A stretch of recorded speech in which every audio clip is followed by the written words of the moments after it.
در روز قیامت نمیتوانیم که از آتش دوزخ خود را نگاه بکنیم، نمیتوانیم که از عذاب عظیم و علیم الهی خود را دور بکنیم، مگر اینکه در دنیا رحمت خدا را خریده باشیم، مگر اینکه در دنیا یک بار دست بالا کرده باشیم که خدایا امروز بس است، مریضی دلم را دور کن، معصیت را از دلم دور بکن، گناه و فسق و عصیان را، محبتش را از دلم دور بکن.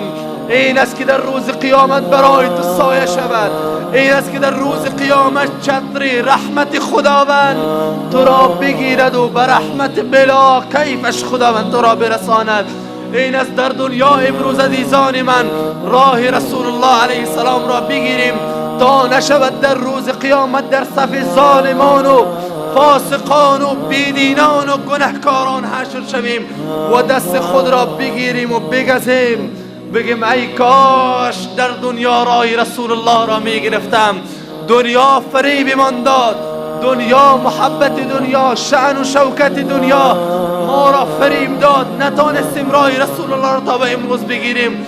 عزیزان من، جوان، برادر، خواهر، برای تو میگویم امروز از راه رسول خدا دور نشو، از راه قرآن دور نشو.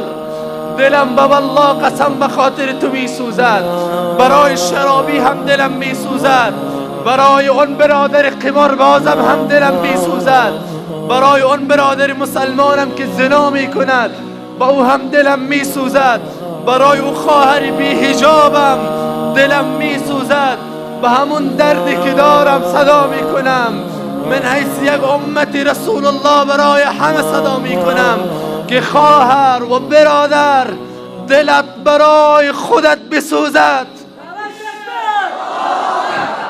دل خود را برای خود بسوزان، کمر خود را بسته نکن، جهنم را طاقتش را نداری، کمر خود را بسته نکن خواهر برادر، تاب آتش جهنم را نداری.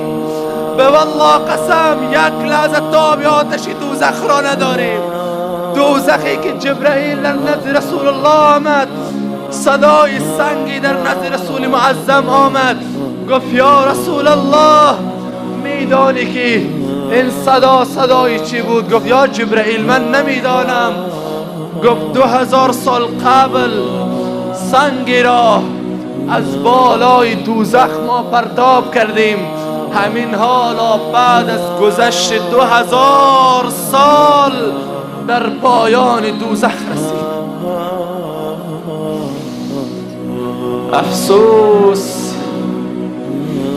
چی چاره میکنیم؟ آیا امروز چاره‌اش را بسنجیم یا ای که بعد از اینکه در او گودال سیاه جهنم بیفتی؟ خواهر برادر قربان شوم، جوان دلم میسوزد، توبه بکن. خواهری که خود را برای نامحرم جلوه میدهی، خواهری که چشم خود را برای نامحرم نشان میدهی، برادری که خود را برای زنان نامحرم جلوه میدهی، دلم میسوزد. بیا به سوی اسلام و تقوا و بندگی خدا، لطف حق بر تو مواساها کند، هرچه از حد بگذری رسوا کند. رسوا قبل از این که رسوا شویم بیاییم که بنده واقعی خدا شویم. من القلب إلى القلب أزف عبير أشجاني شذاها